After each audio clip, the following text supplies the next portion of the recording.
Oke, baik ya. Hari ini eh, masih dalam mata kuliah evaluasi ya. Jadi kita akan membahas tentang kriteria alat ukur. Ya. Tentu saja untuk kriteria alat ukur ini ada banyak dan yang untuk kita bahas hari ini ya, mungkin hanya bisa satu ya, yaitu validitas ya. Eh, Untuk kriteria dikatakan bahwa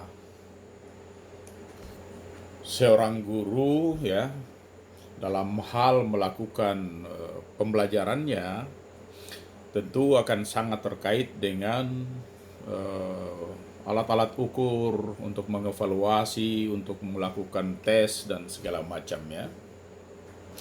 Dan seorang guru harus dapat memilih alat ukur yang baik ya, sehingga bisa menghasilkan berbagai keputusan-keputusan penilaian ya yang tepat, yang akurat, tidak merugikan orang lain ya. Dan kalau bisa memang harus menilai apa yang dinilai. Jangan sampai kita menilai yang bukan kita nilai. Yang saya maksudkan nanti akan kita bahas ya, yang mana yang harusnya kita menilai, apa yang harus kita nilai. Jangan sampai kita menilai hal yang sama sekali tidak mengena ya. Dan sebagai kriteria alat ukur yang baik ya, perlu memenuhi beberapa standar ya, standar. Anda lihat di situ, yang pertama adalah harus valid. Yang kedua harus reliable, ya, memenuhi standar reliable. Yang ketiga adalah objektif. Keempat itu adalah ekonomis. Kelima itu adalah memiliki ya petunjuk dan norma. Dan yang keenam adalah praktis ya. Jadi sebuah alat ukur nanti untuk melakukan tes itu harus memenuhi 6 standar itu ya. Dikatakan alat ukur kita untuk menilai itu bagus ketika dia memiliki 6 kriteria standar itu. Jadi kita akan melihat dari sisi kriteria yang pertama, yaitu validitas. Hari ini kita hanya membahas validitas saja. Tapi kalau ada waktu, saya kepingin sekaligus membahas juga tentang reliabilitas, objektivitas, ya, ekonomis, petunjuk dan norma, dan kepraktisan atau praktibilitas. Ya. Ya, jadi alat ukur yang baik itu harus memenuhi 6 standar wajib itu. Ya.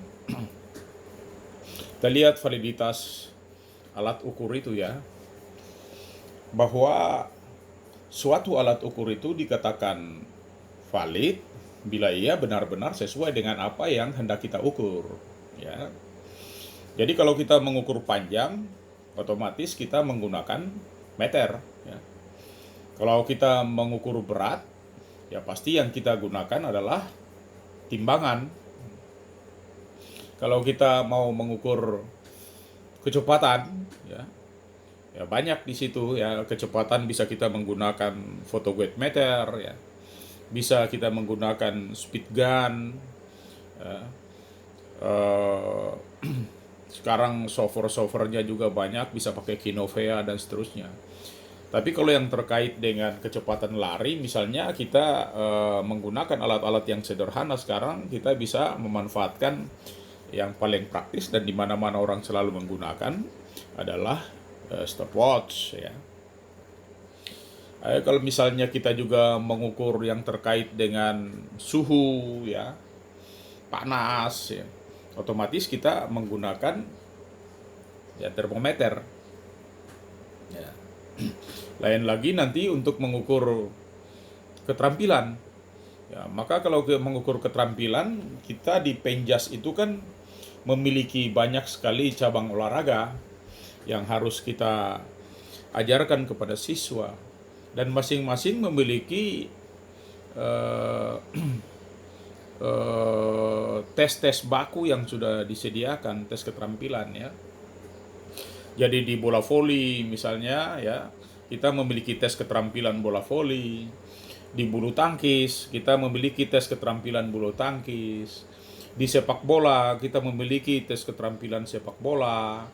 Ya, misalnya di senam kita memiliki tes keterampilan senam, dan seterusnya dan seterusnya. Ya.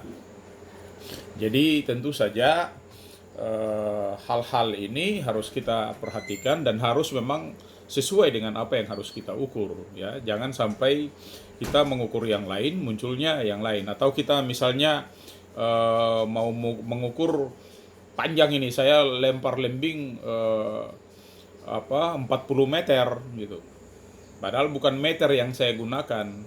Nah, meter itu pun harus ada ukuran gitu. Apakah meter baja ataukah meter plastik ya, atau meter roll itu, atau yang mana? Nah, itu wajib untuk kita sesuaikan sehingga alat ukur itu dinyatakan valid. Kalau dinyatakan valid artinya minimize ya, kita bisa meminimize sejauh mungkin terkait dengan faktor error ya, faktor error. Kalau faktor error berarti ada saja misalnya kita mengukur sesuatu yang harusnya 3 cm, 3 cm pas, tapi karena error maka 3 cm lebih 1 mil, itu sudah error 1 mil. Nah, itu yang dimaksudkan dengan errornya ya. Terkait dengan jenis validitas ya. Validitas itu kan kata lainnya itu, atau kata Indonesianya itu kesahihan ya. Jadi sahih kalau kita bilang valid, reliable ya, reliabilitas. Jadi valid itu sama dengan sahih, kalau reliable itu sama dengan terandal ya. Ya. Untuk validitas ini sendiri ya, kita lihat ada dua ya. Yang pertama adalah validitas isi ya, atau content validity ya. Yang kedua itu adalah validitas hubungan ya, atau criterion relate validity. Jadi dua ini nanti kalau kita akan membahas satu-satu di antaranya, maka kita lihat juga yang terkait dengan validitas hubungan. Ada yang penting diantaranya, yang pertama adalah concurrent ya validity, kemudian ada predictive validity, dan construct validity ya. Kita akan bahas satu-satu di antaranya ya. Concurrent validity itu apa ya? Concurrent validity ini sebenarnya sama dengan kriteria yang kita gunakan, dan kriteria itu sebenarnya sudah ada ya. Jadi kriteria itu sudah tersedia lebih dulu ya, atau bersamaan dengan alat ukur yang sedang diteskan. Jadi misalnya alat ukur keterampilan, tadi saya sudah bilang keterampilan bola voli misalnya, itu ada alat ukurnya yang sudah baku. Jadi kalau misalnya di dalam bola voli kita memiliki, sekarang kita mau mengukur tentang apakah seseorang ataukah siswa kita itu terampil atau tidak dalam bermain bola voli misalnya. Maka ada alat ukur di dalam bola voli itu yang memiliki baterai tes. Ya, baterai tes itu semua merupakan tes keterampilan bermain bola voli, dan kalau kita bisa melakukan masing-masing tes di dalam bola voli itu secara baik, baru semuanya nilainya atau skor-skornya akan kita peroleh, baru kita bisa mengambil keputusan apakah seseorang itu memiliki tes keterampilan bermain bola voli atau tidak. Katakanlah di dalam permainan bola voli itu misalnya ada passing ya, maka kita melakukan juga tes passing ya, ada passing atas, ada passing bawah ya. Misalnya ada smash ya, atau spike atau pukulan memaku itu ya. Nah, itu kita juga memiliki kriteria itu. Itu semuanya disebut baterai test ya. Lalu misalnya untuk membendung ya. Nah, jadi itu alat ukur yang sudah dibakukan sebagai alat pembanding kita ya. Nanti di dalam sepak bola kan Anda mungkin sering bermain sepak bola, tapi saya tidak tahu apakah Anda pernah diukur keterampilan bermain sepak bola atau tidak. Kalau misalnya Anda mau diukur tentang apakah Anda bermain sepak bola itu Anda memiliki keterampilan yang baik atau tidak, ya, maka misalnya di situ ada tes menggiring. Ya. Tes menggiring itu bisa tes menggiring lurus, bisa tes menggiring berkelok-kelok, ya. Uh, ataukah mungkin ada tes passing ya, passing ke gawang. Ya. Passing ke gawang artinya menendang langsung ke gawang. Dan di gawang itu kan biasanya sudah kita membuat jaring ya, membuat jaring. Dan masing-masing kolom di dalam jaring itu sudah punya skor sendiri-sendiri. Misalnya kita tembak di sudut kanan atas, misalnya kalau skornya 3 atau 4 ya kita bolanya kena ke sana kita kasih skor 4. Misalnya di tengah-tengah ya skornya 2 misalnya. Kalau kita tendang di sana maka kita akan mendapatkan skor 2. Itu untuk memastikan bahwa alat-alat ukur itu sudah tersedia di dalam tes keterampilan bermain sepak bola. Ya. Begitupun untuk yang lain ya. Untuk yang lain. Jadi itu yang terkait dengan concurrent validity ya.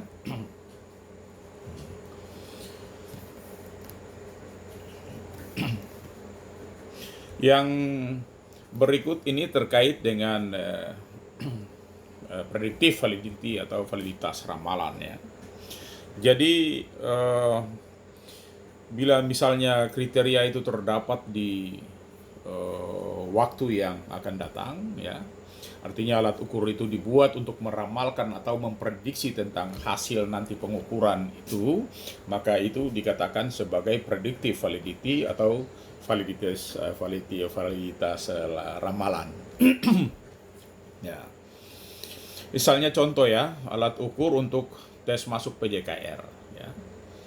Jadi Anda saya tidak tahu di Dobo ada atau tidak, tapi kalau di PJKR Ambon ya dan seyogianya semua PJKR atau program studi Penjaskesrek di mana saja atau termasuk jurusan atau mungkin fakultas ya.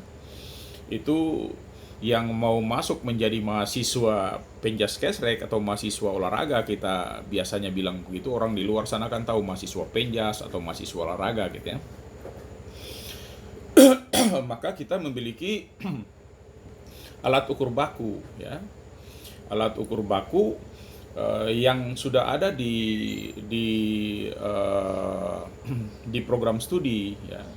Tetapi ada alat ukur juga untuk tes masuk program studi itu, dan biasanya tesnya macam-macam ya.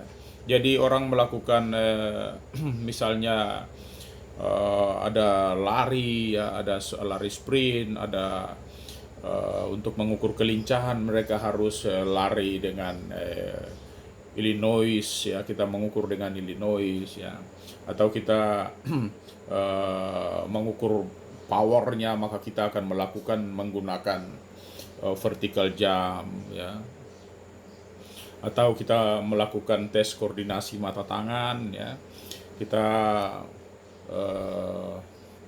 melempar bola tenis ke dinding dan seterusnya. Itu alat-alat ukur atau tes masuk PJKR. Hasilnya itu kita bandingkan dengan apa? Ya hasilnya itu biasanya dibandingkan dengan prestasi belajar dari mahasiswa itu secara rata-rata atau secara menyeluruh yang sudah ada di program studi. Jadi hasil tes masuk itu kita bandingkan dengan hasil yang sudah ada di program studi, kita korelasikan, baru kita tahu apakah tes itu valid atau tidak. Gitu. Meskipun valid, ya ada tingkatannya. Apakah validitasnya itu baik sekali, baik, sedang, kurang, atau tidak berpengaruh misalnya ya. Yang berikut adalah terkait dengan validitas validitas konstruksi ya. Validitas konstruksi ini menunjukkan sejauh mana hasil pengukuran ya, tujuan yang rendah dirumuskan dalam TIK ya. Pengukuran tujuan maksudnya. Jadi tujuan pembelajaran kita apa yang sudah kita rumuskan sesuai dengan tujuan instruksional dalam proses pembelajaran kita ya. Jadi kalau dengan kata lain ya, jika butir-butir soal itu mengukur tentang aspek berpikir yang menjadi tujuan instruksional kita, maka itu yang menjadi validitas konstruksi ya. Kalau kalimatnya berat, maka ada contoh di situ ya. Ini misalnya seorang pelatih ya, mempunyai rumusan instruksional ya, tentang kericuhan dalam pertandingan. Ya, jadi dia memprediksi bahwa kericuhan dalam pertandingan itu bisa dimanfaatkan untuk mencapai kemenangan. Ya. Dan alat ukur itu dianggap valid bila dapat mengungkap bahwa memang kebenaran pemanfaatan kericuhan oleh pelatih-pelatih yang lain itu bisa menimbulkan kemenangan. Ini banyak manajemen konflik yang dipakai. Ya. Jadi kalau misalnya seseorang dia memprediksi bahwa kericuhan itu bisa membuat tim sepak bola kita menjadi menang, maka itu diskenariokan, bisa diskenariokan oleh guru, bisa diskenariokan oleh orang lain, sehingga waktu orang bermain sepak bola ya, mungkin terjadi kericuhan dan segala macam, itu dianggap menguntungkan sekelompok orang atau sekelompok tim gitu. Nah, ini kalau memang itu terbukti ya, terbukti bisa mengungkapkan yang seperti yang dimaksudkan, maka itu masuk dalam validitas konstruksi. Jadi kita sudah melakukan konstruksi ya dalam tujuan operasional kita, bahwa sebentar kita akan jalannya seperti ini, kita akan melakukan trik-trik seperti ini, dan kita akan menang ya. Gitu. Ya. Maka kalau orang mencari validitas itu ya, kita untuk mendapatkan apakah alat ukur yang mau kita buat ya itu termasuk dalam kategori valid atau tidak, atau seberapa tinggi nilai validitasnya, maka kita akan berurusan dengan yang namanya rumus-rumus ya. Nah, di sini kita akan menggunakan rumus korelasi produk momen dengan angka kasar yang diberi notasi X besar dan Y besar. Jadi karena angka kasar maka skornya skor langsung ya. Dan Anda lihat rumusnya di sini, kalau Anda sudah mendapatkan mata kuliah statistik, maka Anda akan segera tahu rumus ini. Anda harus mencatatnya atau Anda harus mengkopinya, karena nanti setelah ini mungkin Anda akan memiliki tugas bagaimana mengerjakannya ya. Jadi rumus korelasi produk momen angka kasar ini yang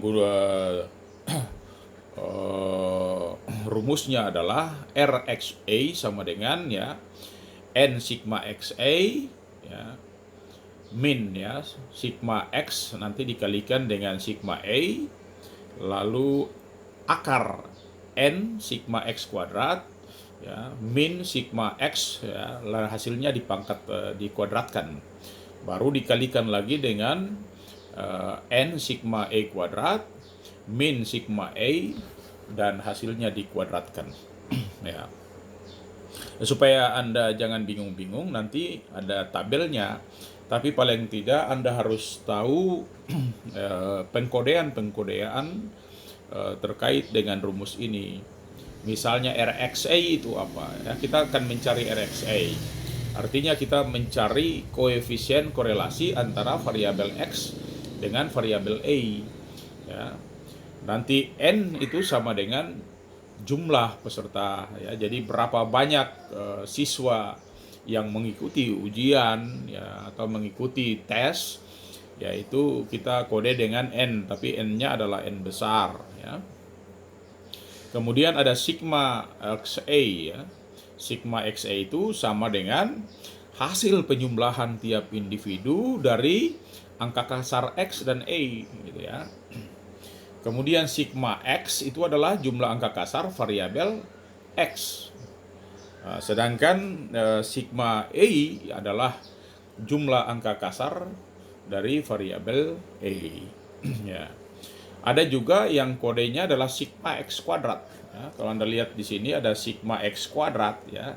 Itu apa? Itu hasil penjumlahan kuadrat angka kasar dari tiap individu pada variabel X. Ya. Kalau Anda di mata kuliah metodologi, itu kan Anda sudah tahu, ya, ada variabel X, ada variabel A. Variabel X-nya dalam penelitian itu bagaimana, variabel A dalam penelitian itu seperti apa.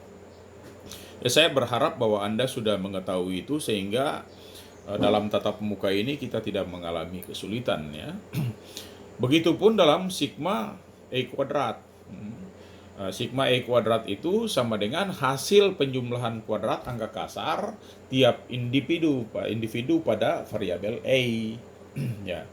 Jadi ketika kita sudah mengetahui, ya, satuan-satuan daripada pengkodean atau penulisan yang merupakan kepentingan kita untuk mengetahui, untuk menjawab rumus dari produk momen angka kasar itu dari Pearson, maka kita paling tidak harus mengetahui apa yang tadi saya sebutkan, RXA itu apa, N itu apa, sigma XA itu apa, sigma X apa, sigma E apa, sigma X kuadrat apa, dan sigma E kuadrat itu apa.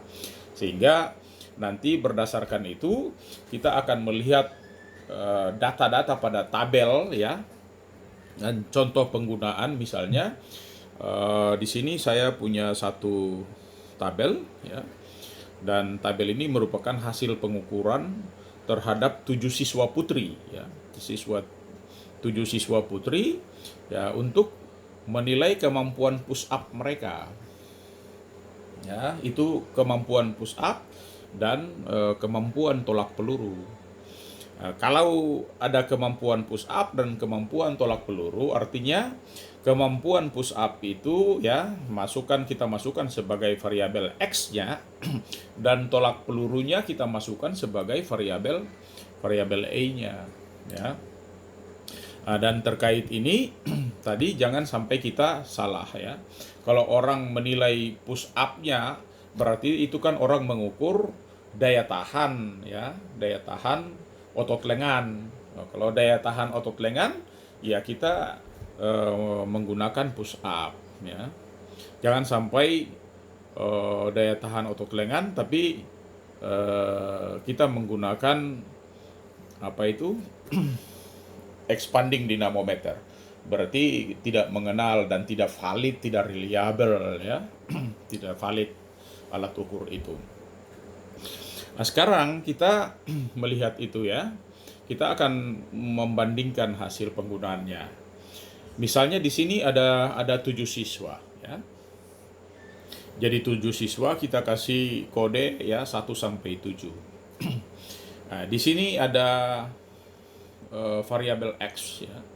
Kita kasih kode dengan X besar dan hasil dari push up, ya, ke 7 putri itu seperti pada kolom X ini, ya. Misalnya siswa 1 dia hanya mampu push up 2 kali. Siswa yang kedua mampu push up hanya 1 kali. Siswa yang ketiga mampu push up 4 kali, ya. Siswa keempat juga mampu push up 4 kali. Ya, siswa kelima dia mampu push up 3 kali dan seterusnya sampai ke siswa yang ke-7, ya. Maka setelah kolom dari variabel X ini terisi, ya, maka selanjutnya, ya, kita jumlahkan untuk mendapatkan seperti permintaan pada rumus tadi. Untuk mendapatkan apa? Mendapatkan sigma X-nya. Ya, kita jumlahkan. Ya. Maka kita dapat di sini X-nya sama dengan 25. Ya. Nah, kita akan membuat kolom berikutnya, ya, yaitu untuk mendapatkan eh, sigma X kuadratnya. Maka kita akan membuat kolom X kuadratnya. Bagaimana X kuadratnya itu kita isi? Yaitu angka-angka atau hasil tes yang ada pada kolom X ini kita kuadratkan. Jadi kenapa di sini ada angka 4? Angka 4 sama dengan angka 2 di kolom X ini dikuadratkan, maka menjadi 4. 1 dikuadratkan tetap 1, ya. 4 dikuadratkan 16, ya. 3 dikuadratkan 9. 6 dikuadratkan 36. 5 dikuadratkan 25, ya. Maka selanjutnya kita menjumlahkan, ya, hasil dari atau kolom dari X kuadrat ini, maka kita mendapatkan yang namanya sigma X kuadrat. Dan berapa sigma X kuadrat itu? Sigma X kuadratnya adalah 107. Itu untuk variabel X. Variabel X tadi apa? Variabel X tadi adalah nilai push up. Ya.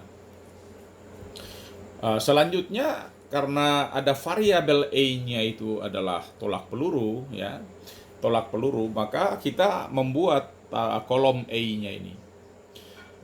Kolom A-nya ini kita mengisi hasil apa?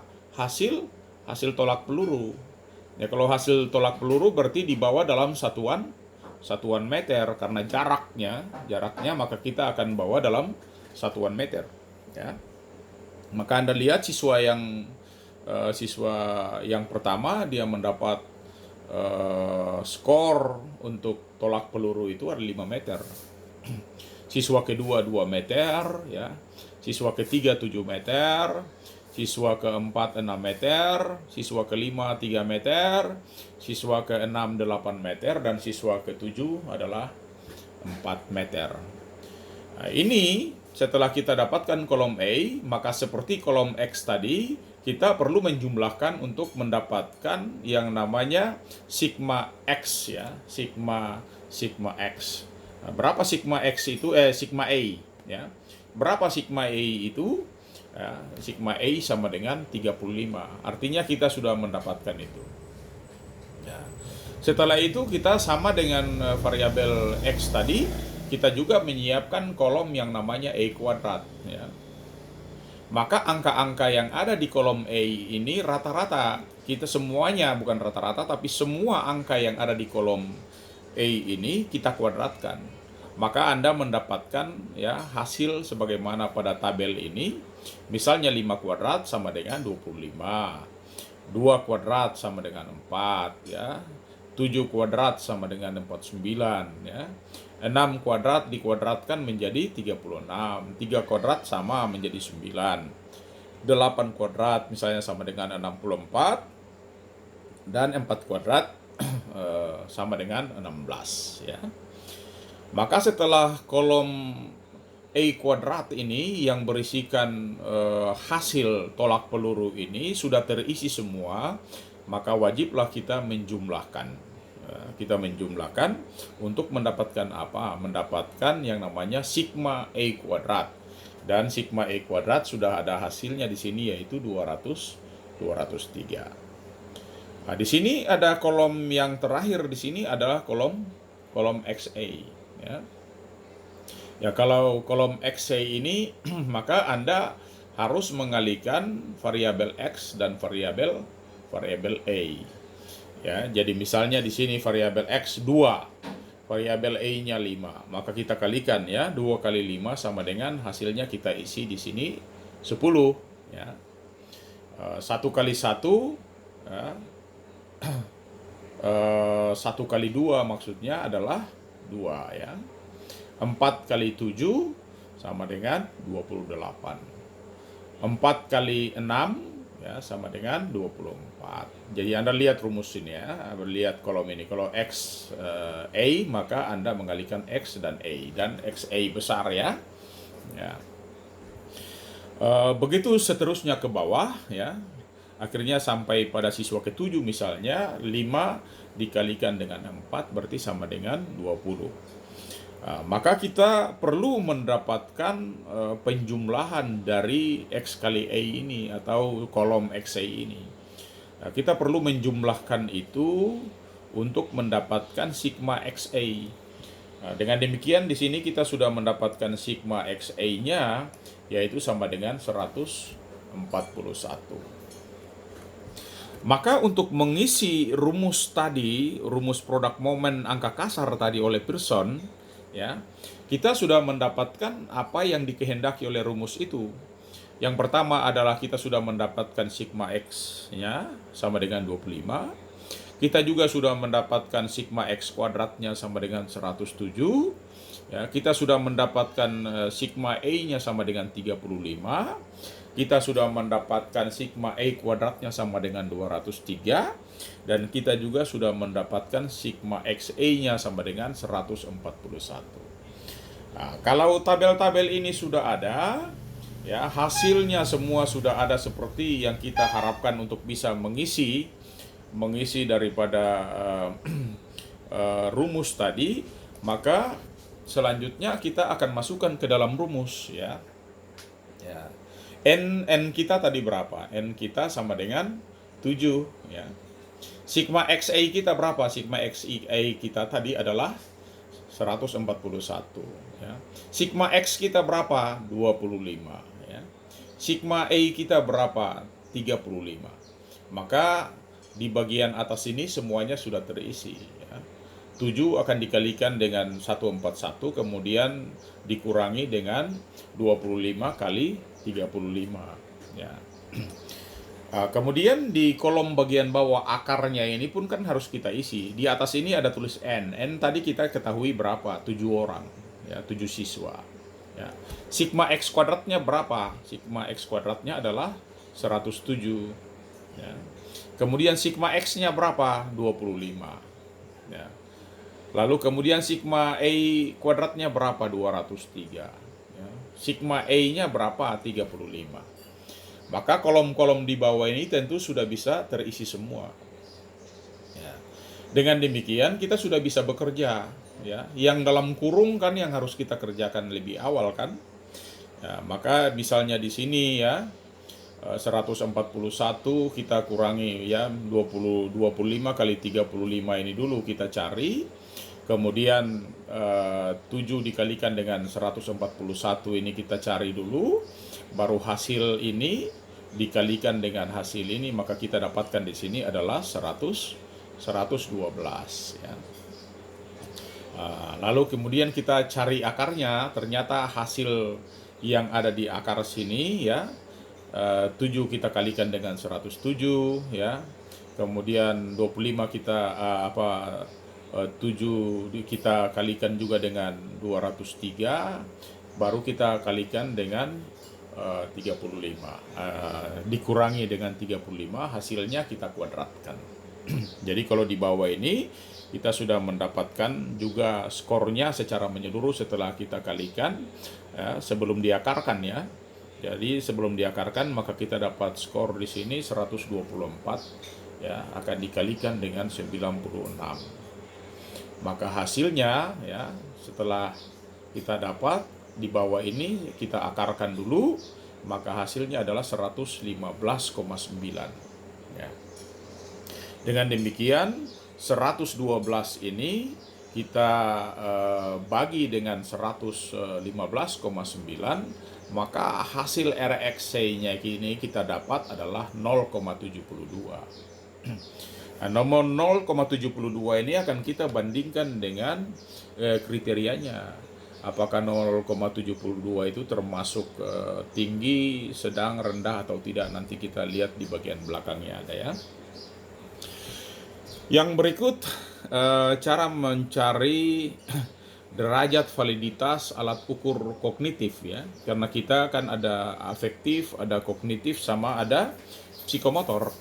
Ya, di sini yang tadi kita bahas, kalau di Penjas itu banyak sekali alat ukur psikomotornya atau keterampilannya, skillnya. Tapi di sini kita juga memiliki misalnya bagaimana cara untuk mendapatkan validitas dari alat ukur kognitif ya.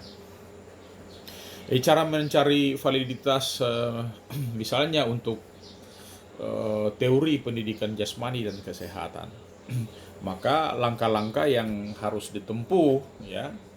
Yang pertama, sebagai kriterium alat ukurnya atau tesnya itu diambil dari rata-rata nilai ulangan yang tercatat dalam daftar nilai kita. Jadi kalau ada di raport misalnya nilai rata-rata kita adalah berapa, bukan nilai satu-satu ya. Misalnya di sekolah itu ada senam, ada atletik ya, ada renang, ada bulu tangkis, misalnya ada basket ya, atau ada kebugaran. Maka setelah itu semua kita olah dan kita mendapatkan rata-ratanya dulu ya, baru hasil rata-rata itu yang kita gunakan. Jadi sebagai kriterium alat ukurnya itu kita ambil rata-rata nilai ulangan yang sudah tercatat di daftar nilai masing-masing siswa itu.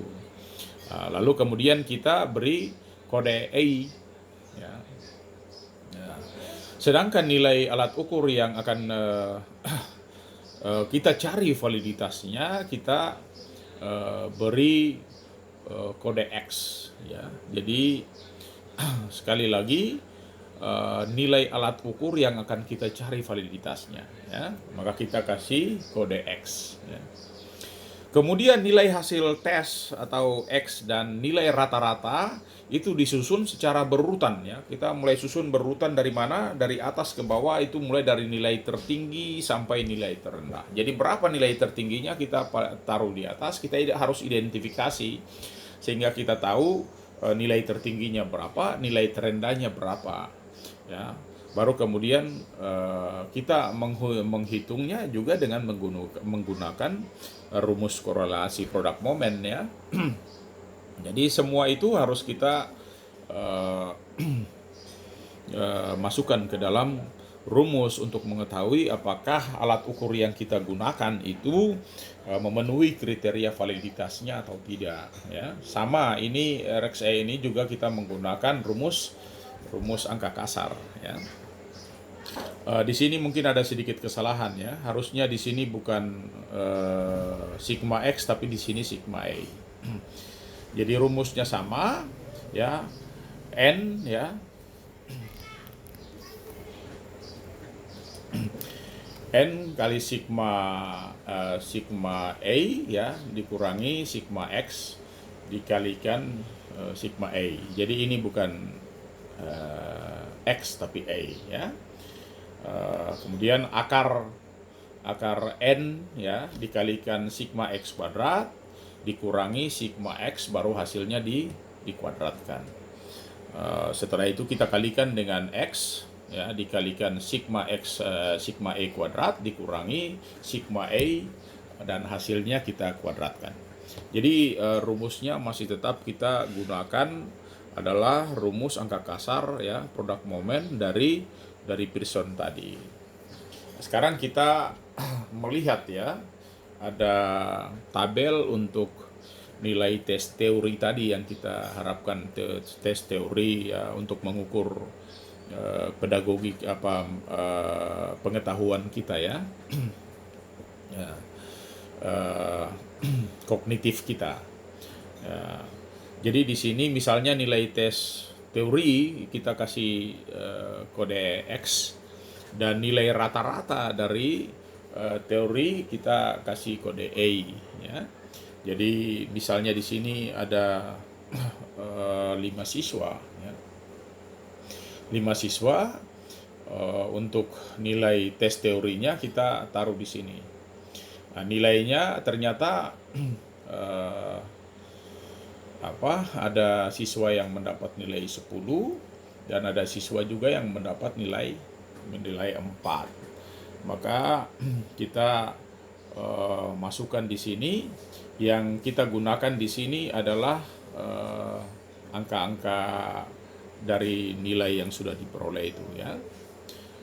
Setelah itu kita kuadratkan untuk mengisikan kolom X kuadrat ya. Dan nilai rata-rata dari teori tadi kita masukkan di kolom A. Maka sudah tercantum di sini nilai tertingginya ada 9 dan nilai terendahnya ada 3 ya. Maka kita mulai mengisi kolom ini mulai dari yang tertinggi